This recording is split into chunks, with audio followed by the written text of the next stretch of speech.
સંધ્યા સમયે જંગલોની વચ્ચે મંદિરમાં ઘંટડીનો ઝણકાર સંભળાવવો એ મારામાં આધ્યાત્મિક ચેતનાને જગાડી રહ્યો હતો. માઉન્ટ આબુના જંગલનો પ્રવાસ મારા માટે યાદગાર સાબિત થવાનો હતો. અરવલ્લી પર્વત શ્રેણીના સૌથી ઊંચાઈ પર વસેલા માઉન્ટ આબુથી જંગલોની વચ્ચે વસેલા શેરગામ વિશે ઓછા લોકો જાણતા હશે. એક એવું ગામ જ્યાં આવન જાવન માટે માત્ર ચાલીને જ અંતર કાપવાનું રહે છે. આજે પણ જનજીવન સામાન્ય છે. ગુરુ શિખરથી પાછળના ભાગે ઉતરીને લગભગ 8 કિલોમીટર ચાલીને અંતર કાપવાનું હતું. દુનિયાથી દૂર અહીં શાંતિનો અહેસાસ હતો. મિત્રો સાથે જંગલની આ સફર કાયમ માટે યાદગાર રહેવાની હતી. યાત્રાની શરૂઆતમાં જ શિવજીના મંદિરના દર્શન થયા. મંદિરમાં પધારેલા ગુરુજીએ કહેલી આ વાત ગળે ઉતારવા જેવી હતી. પણ માણસને ખબર નથી, એટલે એને પ્રાપ્ત કરવા માટે જ આ બધી વાત ને કે હું કંઈક પ્રાપ્ત કરેલું. સંસાર અપ્રાપ્ત છે. સંસારમાં કોઈને કોઈ દી કોઈ પ્રાપ્ત થયો નથી. નહીં, ને જે પ્રાપ્ત થાય એની ખબર જ નથી માણસ. ચા પાણી અને થોડોક સત્સંગ કર્યા બાદ આગળ વધ્યા. સારું લોકેશન જણાતા જ ફોટોશૂટ પણ કરી લેતા હતા. સીધા રસ્તા પર 8 કિલોમીટર ચાલવું અને પહાડોની હારમાળામાં ચાલવું, એમાં દિવસ રાતનો ફેર હતો. જમવાની સામગ્રી, પીવાનું પાણી સાથે લઈ જવું અનિવાર્ય હતું. સાથે સાથે ખૂબ સાવધાની પણ રાખવાની હતી, કારણ કે આબુના ગાઢ જંગલો રીંછ અને ચીતાનું રહેઠાણ છે. લગભગ 5 થી 6 કલાક સતત ચાલવાનું હતું. ગુરુ શિખર પર્વત ઉતરીને સૌથી પહેલા પહોંચ્યા ઉતરજ ગામ. પાણીનો હોજ દેખાતા પાણી ભરી લીધું. કપડાં ધોઈ રહેલી આ મહિલાઓ જોવા મળી. હોજમાંથી પાણી ભરેલી ડોળ મમ્મીને આપી રહેલી બાળકીના ચહેરા પરનું સ્મિત અમારો થાક દૂર કરી રહ્યું હતું. ઘરની માચીસથી લઈને કોઈ પણ સામગ્રી ખરીદવી હોય તો અહીંના લોકોએ પહાડ ઓળંગીને આબુ શિખર પર જવું પડે છે. કુદરતના ખોળે સામાન્ય જનજીવન જીવી રહેલા આ લોકો સ્વનિર્ભર અને સ્વાભિમાન સાથે જીવે છે. નાની મોટી ખેતી કરી ગુજરાન ચલાવે છે. માત્ર પ્રાથમિક શિક્ષણ અહીં ઉપલબ્ધ છે. આગળના શિક્ષણ માટે બાળકોએ કોઈ દૂર શહેરમાં જવું પડે છે, પરંતુ એ નિર્ભર કરે છે કે બાળકનો પરિવાર કેટલો સક્ષમ છે. મારી નજર આંગણવાડીના ભૂલકાઓ પર પડી. બાળકો પોતાની મસ્તીમાં મસ્ત હતા. અહીં ગમ્મત સાથે જ્ઞાનની રમત ચાલી રહી હતી. પરંપરાગત પહેરવેશમાં પહાડોની વચ્ચે એક ગામમાં બાળકોની આંગણવાડી જોઈને આનંદ પણ થયો. એક બાળકે મને પૂછ્યું, કહાં સે હો? વધારે થોભવું શક્ય નહોતું, કારણ કે સાંજ પહેલા શેરગામ પહોંચવાનું હતું. બપોરનો સમય વધી રહ્યો હતો અને ધીરે ધીરે ભૂખ પણ ઉઘડી રહી હતી. આગળ સારું સ્થળ જોઈ હલકું ફૂલકું પેટ ભરવાનો પ્લાન હતો.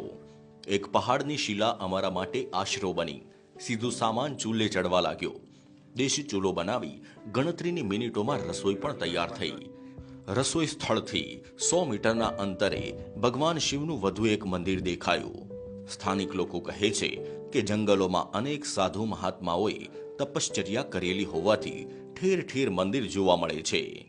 આબુના જંગલો અનેક અઘોરી મહાત્માઓનું નિવાસસ્થાન છે. જો દર્શન થાય તો તમારા ભાગ્ય. સખત ગરમી વચ્ચે પણ અહીં ઠંડકનો અહેસાસ હતો.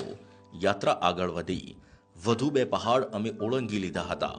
શરીર પર સખત થાક જણાતો હતો. આજે નહોતું નેટવર્ક કે ન કોઈ ફોન કોલ. હતી તો માત્ર નીરવ શાંતિ, કુદરતનો કરિશ્મા. સુંદર, રમણીય અને મનને પ્રફુલ્લિત કરનારો હતો. કહેવાય છે કે તમે એક પણ પૈસો લીધા વગર યાત્રાએ નીકળી પડો. ઈશ્વર ક્યારેય ભૂખ્યા નહીં સુવા દે. ભૂખ્યા જગાડે છે ખરી, પણ ભૂખ્યા સુવાડતો નથી. બરોબર, અમારી પાસે પાણી ખૂટ્યું અને આગળ જ કુદરતી પાણીનો સ્ત્રોત મળ્યો. કુદરતના રેફ્રિજરેટરમાંથી આવતું આ પાણી ખૂબ ઠંડુ અને સ્વાદિષ્ટ હતો. અહીંના જંગલ ભૂમિયાઓ માટે આ કુદરતી પાણીનો સ્ત્રોત પાણીનું મોટું સુખ લઈને બેઠો છે. થોડો વિસામો પણ કરી લીધો. હજુ 2 પહાડ ઓળંગવાના બાકી હતા.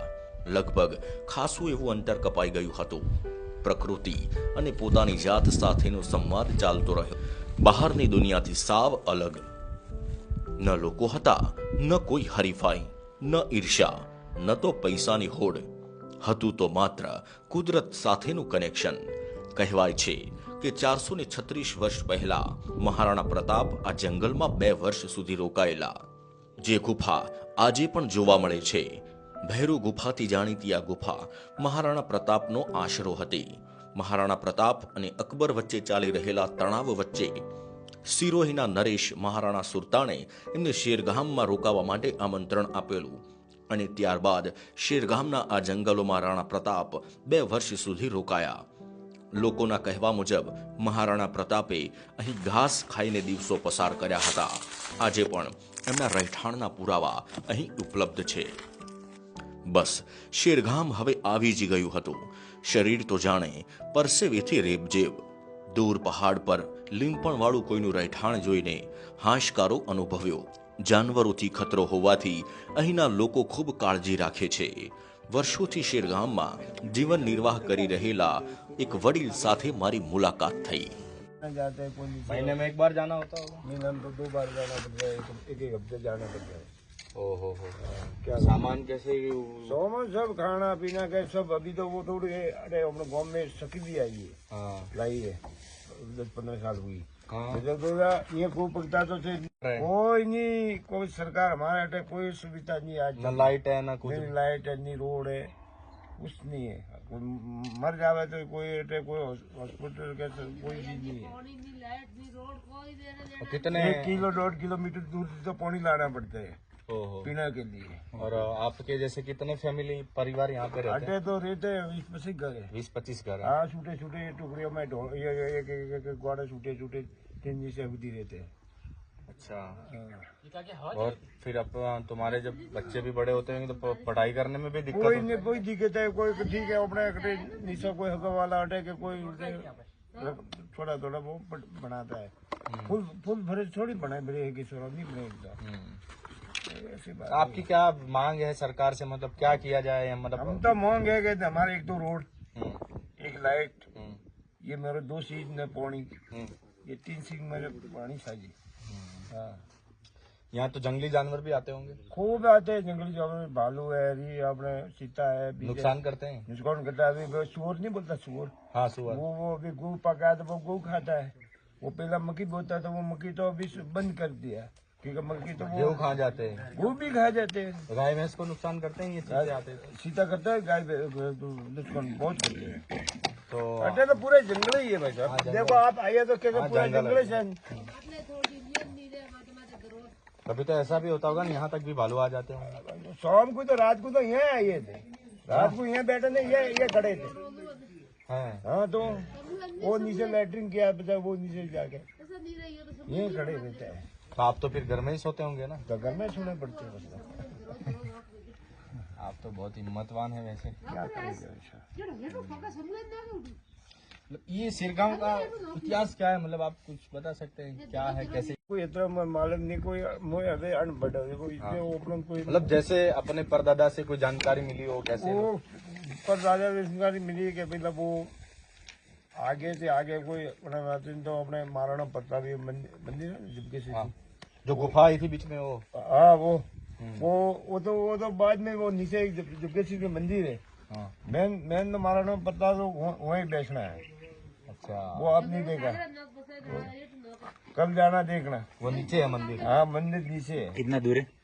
अटा जी अपने है 3 किलोमीटर में, 4 किलोमीटर में हम लोग ये गाँव के नीचे है। आप पहली बार है। વાતચીત પરથી આપ અનુમાન લગાવી શકશો કે અહીંના લોકોનું જીવન કેવું છે. सोलह गाँव में ये मोंडा भी है। वहाँ उधर तो सब गाड़ियाँ है, डीजे सब कुछ सुविधा है। हमारा इधर कोई छोकरा बड़ा बड़ा छोकरा है पर कोई छोकरी भी नहीं है। आपकी फैमिली में कितने लोग हैं। हमारा फैमिली में 2 तो मेरे बच्चे हैं, हाँ 2 मेरे मोटी भी और 2 गुआली, तो दोनों बच्चा पढ़ना दिया। શિરગામ સ્થિત એક તળાવમાં સ્નાન કરી શરીરનો થાક દૂર કર્યો. સૌથી ઊંચા શિખર પર વરસાદી પાણીથી ભરેલું આ તળાવ અને આથમતો સૂર્ય જાણે પોતાની તરફ બોલાવી રહ્યો હતો. શિરગામમાં સ્થિત એક ટેકરી પર માં આબુરાજરીનું મંદિર આવેલું છે અને આ મંદિર જ આજે અમારું રહેઠાણ હતું. મંદિરમાં બંધ દરવાજા કરીને રોકાણ કરવાનું હતું કારણ કે રીંછનો અહીંયા ખતરો રહે છે. મંદિરમાં થઈ રહેલી સાંજની આરતી જાણે મનને પ્રફુલ્લિત કરી ગઈ. મંજિલ પણ મળી અને મજા પણ આવી. અહીંના લોકો સાથેનો સંવાદ જાણે અલગ દુનિયાનો પરિચય કરાવતો હતો. આ પ્રવાસ કાયમ માટે યાદગાર રહ્યો.